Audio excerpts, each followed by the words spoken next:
Glória a Deus, aleluia. A graça e a paz do Senhor Jesus seja sobre a sua vida, querido aluno do nosso curso pastoral telepresencial. Nós estamos na 22ª aula aqui da nossa matéria de História da Igreja. Já entramos definitivamente nesse momento bom e prazeroso, ou pelo menos é melhor do que o período passado da Idade Média, porque nós estamos falando da Reforma Protestante. Então já falamos do que Lutero, fez, já falamos do que Zwinglio fez, já falamos da Reforma na Inglaterra com a Igreja Anglicana, falamos da Reforma lá na Escócia com John Knox e falamos dos anabatistas e, claro, não poderíamos esquecer, falamos de Calvino e o arminianismo, da diferença dessas duas doutrinas e aquilo que nós cremos mais, não é? Bom, mas aí, a Igreja Católica, diante disso tudo, irmãos, ela não ficou parada. E porque você percebe, podemos dizer assim, que acontece uma divisão na Igreja. Você lembra? Nós falamos de dois grandes cismas da Igreja. O primeiro é aquele século XI, quando acontece a divisão da Igreja Romana da Igreja Ortodoxa grega. Agora, no século XVI, você tem um segundo cisma, que é a saída dos protestantes. Se você for olhar apenas geograficamente, a Igreja Católica Romana perdeu muita gente. Então, ela perdeu muita gente lá na Alemanha, algumas pessoas na França, perde a Suíça, perde a Holanda, perde a Inglaterra, não é?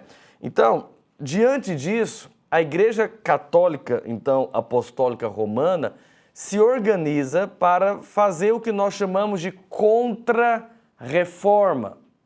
A Igreja Católica faz esse projeto, podemos dizer assim, que é chamado de contra-reforma.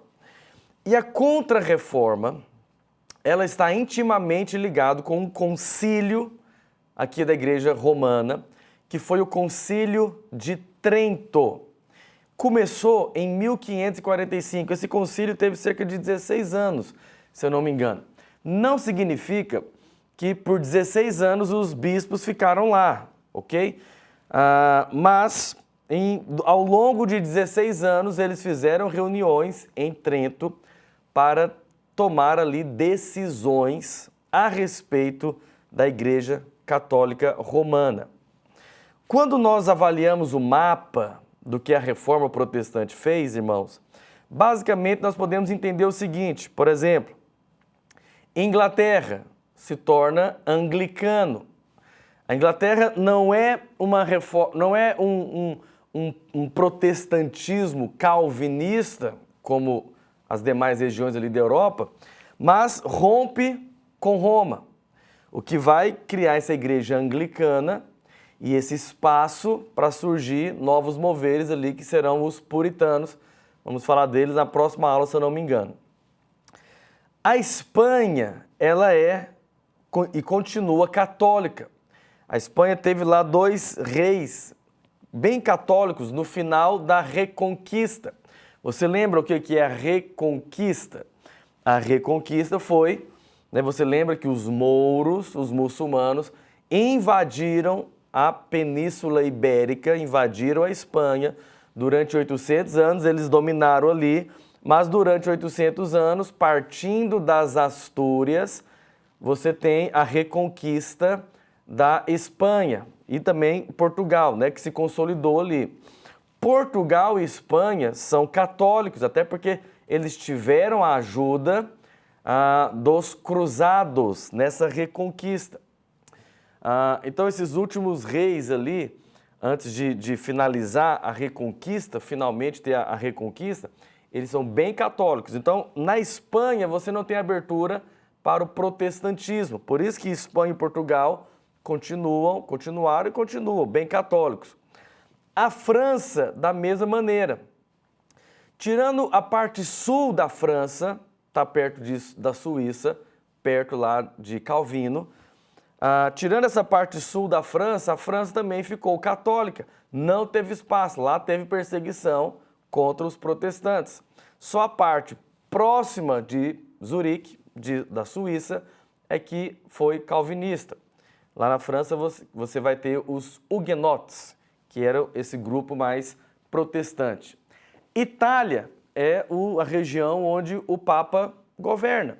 Ali também você não tem muito espaço para o protestantismo, a não ser também no norte da Itália, onde você vai ter lá em Florença, nós falamos, né, de Girolamo Savonarola, e ali também, por estar próximo à Suíça, é a única região que recebe influência. O restante da Itália, de Roma para baixo, é católico romano, não tem espaço. Pastor, e a Alemanha? A Alemanha ela se torna em grande parte luterana, lembrando que naquela época não existe ainda a Alemanha, né? Você tem vários reinos ali ainda, pequenos reinos, que vai formar o Sacro Império Germânico. Mas, em grande parte, ela se torna luterana, mas ainda existe lugares onde o catolicismo prevalece. Então é interessante você entender o seguinte, antes de eu falar do Concílio de Trento, que as nações, nesse momento, estão tendo que lidar com algo novo, que até então você não tinha na geopolítica, que é o quê? Uma nação que você tem mais de uma religião vigente. Porque até então você tem só o catolicismo romano, mas agora você tem protestantes habitando no mesmo lugar. Não é à toa que a Irlanda, depois no futuro, até se divide, com uma Irlanda abraçando o catolicismo e a outra Irlanda abraçando o protestantismo. E você vai ter, vai ser comum agora você ter as guerras em função disso. De qual cristianismo que está sendo abraçado? O romano ou o protestantismo? Então as nações ou os reis estão tendo agora que aprender a lidar com essa diferença religiosa. Algo que para nós hoje é muito comum. Os estados são laicos e tudo, mas naquela época estavam tendo que aprender a fazer isso. Bom, então, diante de todo esse terreno que a Igreja Católica perde, ela faz então o Concílio de Trento. Alguns historiadores dizem, irmãos, que o Concílio de Trento foi quase que uma nova religião católica sendo definida, porque eles romperam com muita coisa daquele catolicismo medieval. Dizem que lá em Trento foi a última vez que o Espírito Santo falou. Ou seja, até aquele momento o Espírito Santo estava falando. E foi a última vez, ou seja, eles falam isso tentando mostrar a autoridade desse concílio. E o que foi decidido nesse concílio? Bom, definiram mais uma vez a autoridade do Papa sobre as igrejas, ou seja, reafirmaram que esses protestantes não estavam debaixo da igreja. Não é? Então, eles definem que a igreja cristã tem que estar debaixo da autoridade do Papa, o Papa é infalível. O Concílio de Trento é importante para uma reforma moral dos bispos. Os bispos estavam, como se diz, até há pouco tempo, daquele Papa Borgia, que tinha esposa e filhos e praticava incesto. Então a reforma de Trento, o Concílio de Trento, traz uma certa reforma moral dos bispos, onde eles colocam critérios que os bispos têm que cumprir. Então, nesse aspecto, a reforma é boa, ok? Mas o que é uma problemática do Concílio de Trento? É que eles supervalorizam a tradição oral. E é aqui que você vê sendo estabelecido um dos pilares do que é, na verdade, o pilar da Igreja Católica Romana. Olha aqui para mim. Quando a gente fala de catolicismo romano, nós estamos falando de quê? Quem é a autoridade do catolicismo romano? As Escrituras, o Papa e as tradições. Esses três são três pilares, têm a mesma autoridade. Porque se algo não está escrito na Escritura e o Papa define, o Papa não erra, você lembra? A infalibilidade papal, o Papa não erra.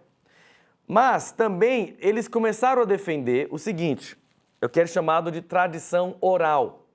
Não está escrito em nenhum lugar, não está escrito.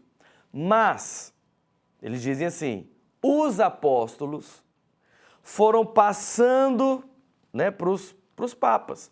Então, Pedro falou lá para o primeiro papa lá depois dele, que foi passando, e só os papas, ou poucos bispos ali, tinham acesso ao que era essa tradição oral que foi passado, né, de geração em geração. Mas isso não está escrito em nenhum lugar, não tinha como medir isso. Então você percebe? Eles fizeram isso para justificar decisões deles que obviamente iam contra a palavra. Porque se era tradição eclesiástica, tem a mesma autoridade. Então, eles consideram as escrituras, o papado e as tradições. Graças a Deus, a nossa autoridade é apenas os apóstolos. São os escritos dos apóstolos. Nós não reconhecemos as tradições eclesiásticas, porque não está escrito em lugar nenhum, e não reconhecemos o bispo de Roma como sendo o pai da igreja.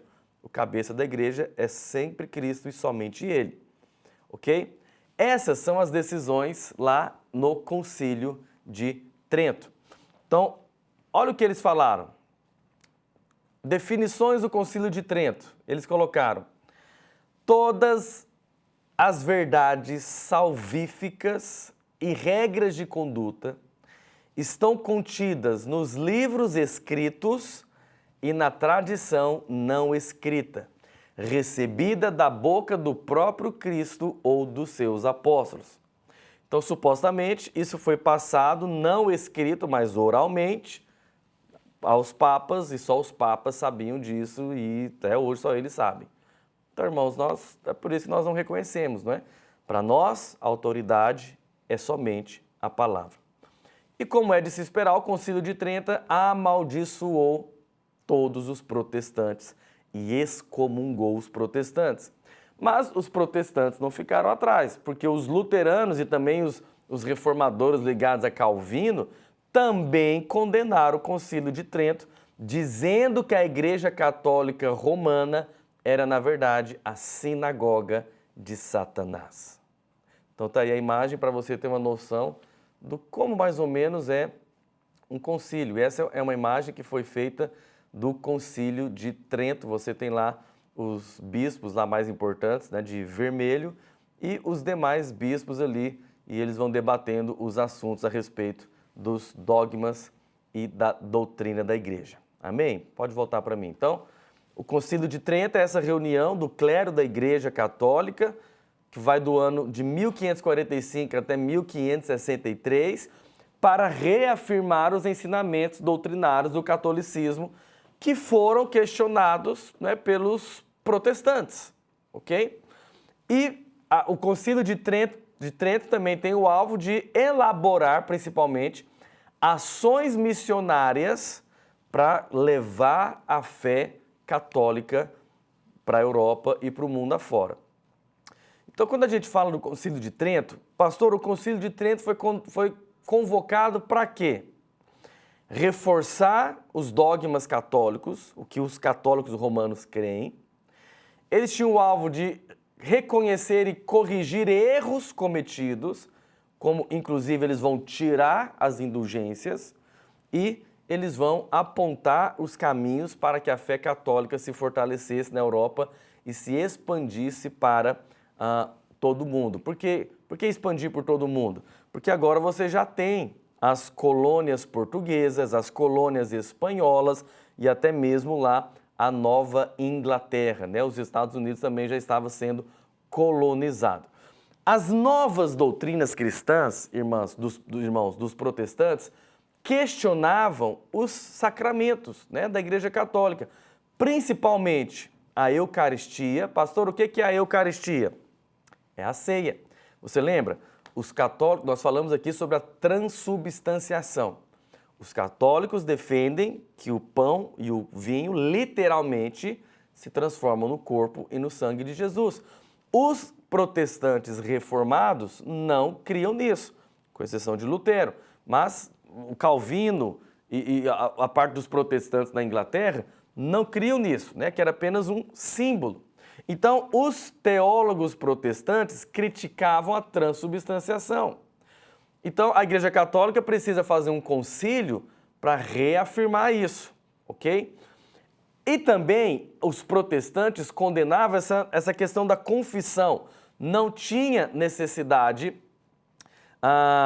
ali do cristão ficar confessando o pecado para aquele representante da igreja, ok?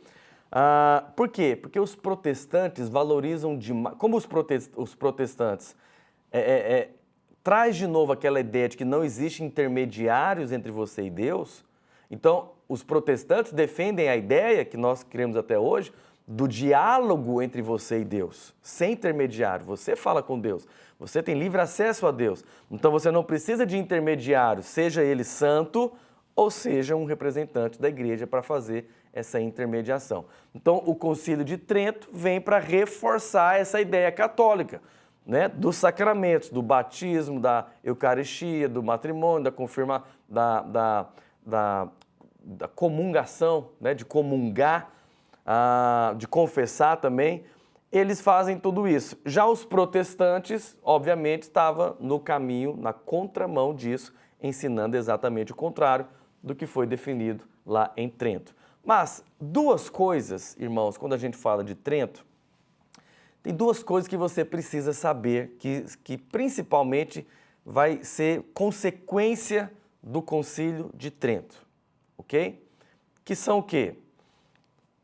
A Companhia de Jesus, os jesuítas e a Santa Inquisição. Então essas são duas decisões que são consequências de Trento. O que é a Companhia de Jesus? São os jesuítas. Eles vão enviar missionários e vão reforçar essa questão da Santa Inquisição para controlar as heresias, ok? Vamos falar sobre isso? O que foi isso então? Primeiro, o que é a Companhia de Jesus? É chamado de os jesuítas. Os jesuítas são padres. É como se fosse uma ordem, né? Lembra de quando nós falamos aqui das ordens monásticas? Os jesuítas é como se fossem. Então, são padres ligados à Companhia de Jesus. Companhia de Jesus é o nome da ordem, ok? Quem cria essa ordem era um ex-soldado que, das suas desventuras na guerra e nas suas decepções, ele resolve, que é Inácio de Loyola, numa caverna, ele resolve então se consagrar a Deus servindo a igreja. Então ele cria essa ordem, ele cria essa instituição reconhecida depois pelo Papa, chamada de Companhia de Jesus, que depois ficou conhecido como os jesuítas. Então Inácio de Loyola, que é quem inaugura, quem começa isso, ele é um nobre espanhol, soldado, que na sua desventura ali, quando teve que se aposentar por conta de um ferimento numa batalha, ele então se consagra. Agora, é uma ordem, olha a diferença, porque você tem os protestantes muito radicais ali naquela mudança. E o catolicismo romano até então estava parado, né, e só vendo os protestantes ali fazendo toda aquela mudança. Então, os jesuítas, eles trazem um zelo maior para a Igreja Católica. Eles trazem esse senso de um soldado disciplinado, de dar a vida e tudo, para a Igreja Católica Romana. Então não é à toa que o Papa ele abraça os jesuítas e dá ali toda a condição necessária para eles avançarem e crescerem. Então, Inácio de Loyola, ele dizia o seguinte, por exemplo, um jesuíta deve ter absoluta obediência à igreja. Agora, olha o contexto, você tem lá os protestantes que nem reconhecem mais a igreja romana. Agora surge uma ordem exatamente indo ao contrário, não é? Então, os jesuítas, por que o Papa gostava dos jesuítas? Porque eles eram consagrados à igreja. Inácio de Loyola já dizia isso, um jesuíta deve ter absoluta obediência à igreja. Ele dizia, um jesuíta precisa se opor ao surgimento do agostinianismo. Lembra o que Agostinho defendia? que a salvação é pela graça mediante a fé. E que depois, né, ressurgiu aqui com o calvinismo. Então, Inácio de Loyola dizia que não se pode, ou melhor, o jesuíta tem que se opor e trabalhar contra o calvinismo, contra essa ideia de que a salvação é pela graça mediante a fé. Porque uma das coisas que o Concílio de Trento definiu é que a salvação é pela fé e pelo amor. Amor a quê? O amor à igreja. Então, o seu envolvimento com a igreja. Para você ser salvo, você precisa se envolver com as coisas da igreja, você tem que fazer uma obra de caridade, você tem que dar uma oferta, você tem que participar, você tem que demonstrar o seu amor. Então, quando o calvinismo pregava que não, a salvação é somente pela graça mediante a fé, os jesuítas se opunham a isso. E ele chegava a dizer o seguinte, irmãos, olha que coisa impressionante. Ele dizia o seguinte, eu vou acreditar que o branco que eu vejo é preto se a igreja assim o afirmar. Então ele diz o seguinte, nós seguimos a igreja cegamente. Então se o Papa dizer que o branco é preto, eu acredito. Se o Papa dizer algo contrário às Escrituras, eu acredito. Então Inácio de Loyola com os jesuítas, eles são, na verdade, irmãos, uma força motriz da Igreja Católica aqui. Porque eles essa ordem vai atrair muitas pessoas e eles vão para a Europa com essa intenção de evangelizar de novo para o catolicismo. O termo correto que a gente usa é catequizar, não é? E nós podemos ver muito disso aqui no Brasil. O Brasil foi catequizado pelos jesuítas. Os jesuítas têm um papel importante na história, irmãos, até mesmo do nosso país, pela questão da educação. Porque onde ele chegava, aí você vai ter a América Latina, África, parte da Ásia, onde eles chegavam nas colônias espanholas e portuguesas, eles queriam catequizar o povo. Mas muitas vezes o povo que morava ali não sabia falar, né, ou não entendia. Então daí, talvez uma coisa boa dos jesuítas é que eles favorecem o surgimento de escolas. Na verdade, eles abrem escolas, eles vão ensinar a língua para as crianças, eles abrem faculdades e universidades. Nesse aspecto é bom. Mas você percebe? Qual que é a intenção deles? É catequizar o povo para o catolicismo romano. Mas eles abrem escolas. Aqui no Brasil, principalmente escolas. Nos Estados Unidos, eles chegaram a abrir faculdades com essa intenção. Precisamos ensinar o povo a língua para que eles sejam catequizados. Quem são os jesuítas? São os grandes missionários da Igreja Católica Romana, porque eles viajaram o mundo. Nesse aspecto também, irmãos, nós consideramos, reconhecemos, o zelo e o encargo deles. Claro que para ensinar o catolicismo, coisa errada. Mas você percebe assim o apego missionário, o zelo missionário deles. Porque, irmãos, um cidadão romano, cidadão lá, né, da Espanha, por exemplo, sair da Europa para vir para o Brasil, por exemplo, morar no meio de índio, para catequizar índio, é porque alguma coisa assim de consagração ele tem. Ele quer viver essa vida de consagração a Deus. E aí nós temos os dois jesuítas, ou os primeiros jesuítas mais famosos, pelo menos para nós aqui no Brasil. Os jesuítas chegaram aqui, irmãos, bem no começo, lá no ano de 1549, por volta de 1549, bem no começo da história do Brasil aqui. Você vai ver aqui o Manuel da Nóbrega, que vai vir aqui como o primeiro jesuíta, e depois dele você vai ter o padre José de Anchieta. São os dois grandes jesuítas no começo que vêm para o Brasil e eles têm o alvo de catequizar quem está aqui no Brasil.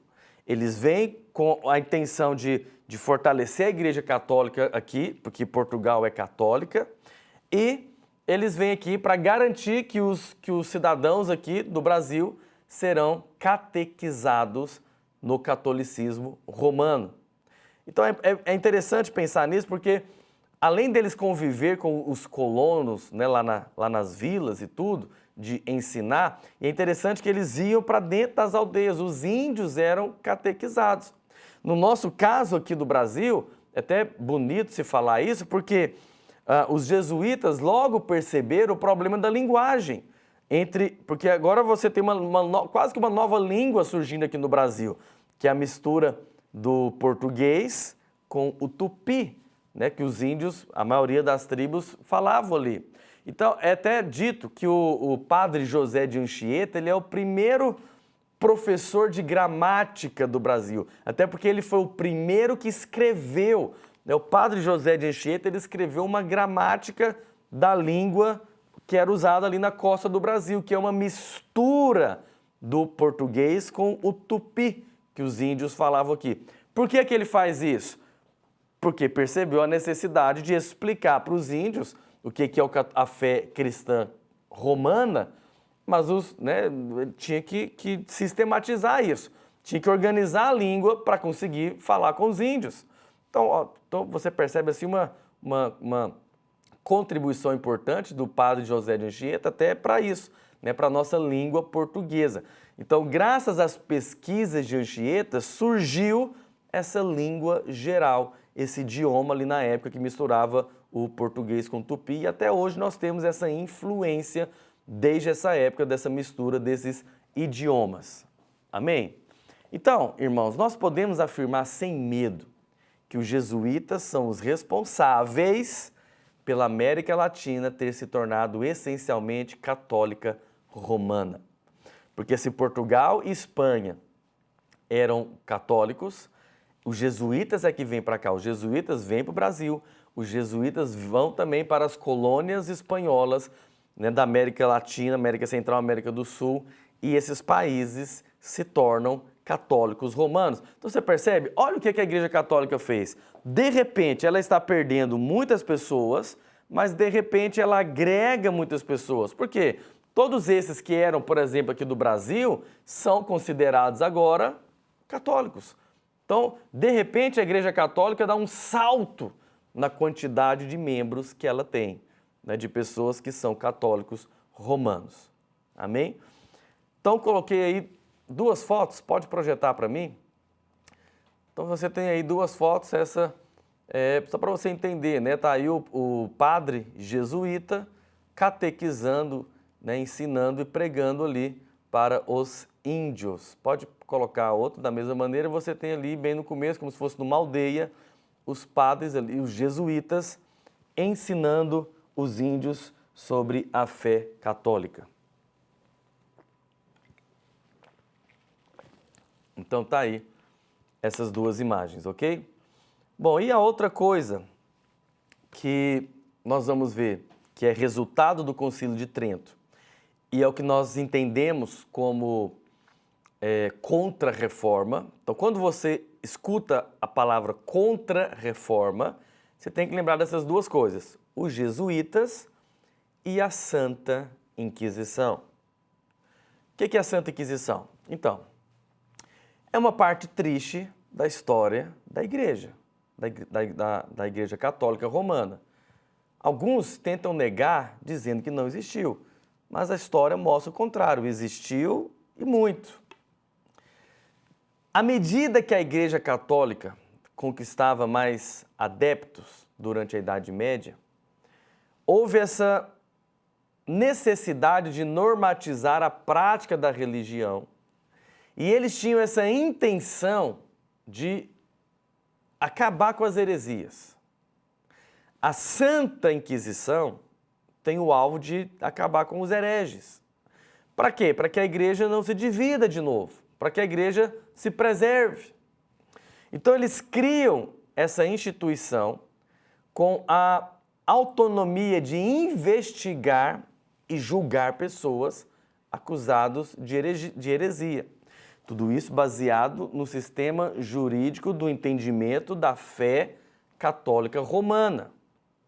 Interessante você saber que a palavra heresia, ela vem do grego e ela quer dizer escolha. Então, o herege, eles falavam o seguinte, o herege, era um fiel cristão que fazia uma escolha contrária à que a igreja tinha definido. Então, se ele estava indo no contrário do que a igreja tinha definido, ele era um herege, ele fez uma escolha de ir ao contrário. Muitos estudiosos, hoje consideram o herege como um revolucionário. Por quê? Porque ele defendia as suas ideias, mesmo correndo o risco de ser condenado à pena de morte. Se a gente for olhar nessa ótica, Lutero, ele faz uma grande revolução na época, porque estava indo contra o que estava decidido pela igreja. Mas para a igreja, só para você entender o santo, para a igreja, o herege era um pecador. Por isso, aquele pecador deveria ser salvo a todo custo. Então, nem que eu tenha que torturar o pecador para ele voltar à doutrina verdadeira. É por isso que é chamado de Santa Inquisição. Eu vou te torturar porque te amo para você voltar à doutrina correta. Olha que loucura. Por isso que é chamado de Santa Inquisição. Então, a Inquisição, ela foi utilizada, irmãos, como uma ferramenta de controle ali, até mesmo pelos reis católicos. Alguns soberanos aproveitavam disso para desfazer dos seus inimigos. Por quê? Lembra quando lá no Império Romano perseguia os cristãos? Quando tinha uma acusação? Se eu queria, por exemplo, te prejudicar, se nós morássemos num país, numa nação católica ali, que o rei era católico, e eu quisesse te prejudicar, era só fazer uma denúncia, afirmar que você era protestante, que certamente você ia ter problemas com a igreja. Se não morresse, se não chegasse às vias de fato, porque você ia negar que era protestante, talvez, o que poderia ser feito era pegar todos os seus bens, ia pegar suas terras, pegar o seu dinheiro, tirar tudo de você. Entende? Então, até mesmo para enriquecer, os reis fizeram isso. Principalmente onde nós vemos a Santa Inquisição acontecendo? Na França, na Espanha, principalmente, e aí Portugal e Itália, em algumas regiões da Alemanha. Mas principalmente isso, e principalmente Espanha. Espanha é o lugar onde realmente a Santa Inquisição aconteceu. Agora, pastor, os julgamentos, eles eram justos? Não, não eram. Os julgamentos da Inquisição, eles não eram justos. Por quê? Você sabe, o réu muitas vezes sequer sabia pelo que estava sendo julgado ali, pelo que estava sendo condenado, ou qual heresia exatamente, entendeu? E muitas vezes eram colocados testemunhas para depor contra aquela pessoa, mas o réu ali nem conhecia. E muitas vezes nem tinha a possibilidade de defesa.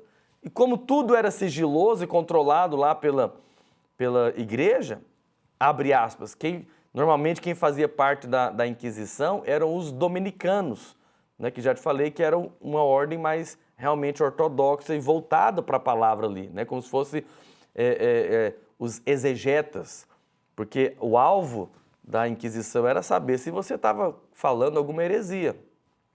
Mas aí, muitas vezes a Inquisição acusava você de heresia e você era submetido a torturas para que você negasse a fé. Se não negar a fé, você seria levado para ser queimado na fogueira em praça pública. Então o julgamento, eu vou te mostrar algumas fotos daqui a pouco, mas o julgamento ele contava com a presença de um jurista e um teólogo. Para quê? Para saber o nível da heresia ali, ou se você ia ou não mudar a sua confissão. E aí, a Inquisição perseguiu judeus, perseguiu mouros, feiticeiros, filósofos, cientistas, protestantes. Joana d'Arc, por exemplo, morreu por conta da Inquisição. Mas viu quando você assiste filmes, se tem naquele filme um cientista ali que está pesquisando alguma planta ali que pode ter alguma coisa que pode ajudar na cura, sabe, ele seria considerado um herege, seria considerado um feiticeiro. Qual seria o resultado disso? Põe na fogueira. Normalmente a pessoa seria acusada de quê? Heresia, por estar indo contra os dogmas católicos, poderia ser acusado de bruxaria, né? Aí, se ela fizesse realmente invocação de espíritos malignos, esse tipo de coisa, mas também se fosse usar, né, curas ali usando ervas, que talvez ainda era considerado algo do diabo, esse tipo de coisa. E ele seria acusado se essa pessoa também quisesse continuar nos costumes judeus ou muçulmanos. É importante dizer que a Inquisição espanhola matou muitos muçulmanos também, certo? Porque eles obviamente não abandonavam lá a fé deles. A punição da heresia, ela era feita no âmbito espiritual e temporal. Por quê? Para os condenados ali na Santa Inquisição, as penas poderiam ser a prisão temporária ou perpétua, ok? Ou então, eles seriam condenados a usar um tipo de roupa que revelavam que eles eram condenados, as pessoas sabiam que eles estavam condenados pela Santa Inquisição, e em último caso, eles seriam levados à morte na fogueira. E as torturas eram algo constantes. Quando a gente fala de Santa Inquisição, você tem que lembrar de tortura. Pode colocar as fotos para mim? Então aí você tem a primeira foto. Bom, o que eu quero que você perceba nessa foto? Primeiro ali você tem, né, aquela pessoa que está sendo torturada, nesse caso aí da foto, você tem lá 2 carrascos. Normalmente os carrascos não eram representantes da igreja, mas eram os representantes do rei ali, né, do Estado, que vinham para cumprir essa parte ali. Então esse cidadão aí, provavelmente era um protestante, estava se colocando contra a igreja católica, ele era colocado aí nessa roda e o carrasco ficava ali girando para ele ver o mundo dando voltas, alguma coisa assim. Mas você não vai ficar achando que isso daí era algo rápido, né? Às vezes ficava o dia inteiro nisso daí. E é importante você perceber, lá atrás você tem 2 representantes da igreja. E eles estão ali anotando. Anotando o quê? O que a pessoa está falando. Porque se em algum momento ali ela fala, né, que nega essas heresias e tudo, então ela pode ser solta ou a pena dela vai ser amenizada. Mas eu quero que você perceba que aqueles 2 atrás ali, né, com a caneta de pena e o papel na mão, são os representantes da igreja que estão ali para anotar o que a pessoa que está sendo torturada está falando. Pode colocar mais um. Aqui você tem uma outra representação, né, dessa Santa Inquisição, e aí você percebe a mesma coisa. Aqui é uma mulher, né, que no caso está ali sendo torturada, você percebe que ela vai ser colocada nua, e o carrasco ali na frente dela está aquecendo ali o ferro, né? Você percebe que tem algumas estacas de ferro ali no fogo. Né? E você pode perceber também na sala que tem vários ambientes ali de tortura. Né? Em cima da mesa ali tem uns rolos, né, que talvez colocava a mão da pessoa ali debaixo. Lá na parede você tem lá um local onde a pessoa seria acorrentada e ficaria ali. Essa mulher, não sabemos exatamente o que eles iam fazer, mas talvez iam queimá-la, né, com esse ferro quente ou marcá-la até que ela negasse. E lá na mesa, olha o que você tem lá na mesa, os representantes da igreja, mas olha lá exatamente o que está na mesa, uma cruz. Por quê? É a Santa Inquisição. O inquiridor está ali para perceber quais são as heresias que essa mulher aí está contando. E olha lá de novo o rapaz com a pena na mão, anotando. Ele está ali para anotar se aquela mulher vai ou não retroceder das suas heresias e também para definir, o jurista ali vai definir qual vai ser a pena. Se não mudar a confissão e voltar para o catolicismo, vai acabar morrendo na fogueira. Próximo. Esse talvez é o pior tipo, né, irmãos? Esse daí, Deus me livre. Então, olha só o que eles faziam. Amarrava o cidadão de tudo quanto é banda e colocava ele aí nesse estripador aí. Jesus amado, só de ver já tá agonia. Mas o mesmo ali você pode perceber, olha lá, os representantes da igreja ali com a pena na mão, exatamente para anotar o que a pessoa vai dizer, se ela vai negar a fé. Coloquei mais um, pode pôr mais um. Esse aí, uma mulher também que está sendo ali torturada, né, colocando possivelmente óleo ali para ela se afogar, alguma coisa assim, né, colocado em cima de um pau. Certamente é uma posição que está ruim. E ali, de novo, né, você sempre vai ver ali a pessoa que está anotando e vendo, né, se vai abrir mão das heresias. Acho que eu coloquei mais um, pode colocar mais uma imagem ali, a mesma coisa sempre, né? Você tem o carrasco, você tem as pessoas sendo torturadas ali, um de cabeça para baixo, o outro, né, com um peso ali nos pés e amarrado, sendo levantado ali, né, pelas mãos, deve doer demais ali, né, a pressão nos ombros. E lá de novo os representantes da igreja ali vestido, né, bem o traje de um bispo, anotando e verificando se está tendo alguma retrocesso das heresias. Essa é a Santa Inquisição. Matou muita gente, matou muita gente. E podemos dizer, irmãos, que a reforma protestante só não avançou nos países católicos por causa disso, não é? O medo de você ser pego ali e ser torturado era grande e era real. Então você percebe que o protestantismo ele cresce nos países que têm abertura para isso, onde o rei não está ligado ao papado romano. Aonde o rei era ligado ao Papa Romano, ia ter Santa Inquisição e ali o protestantismo não avançou. Amém? Te vejo na próxima aula.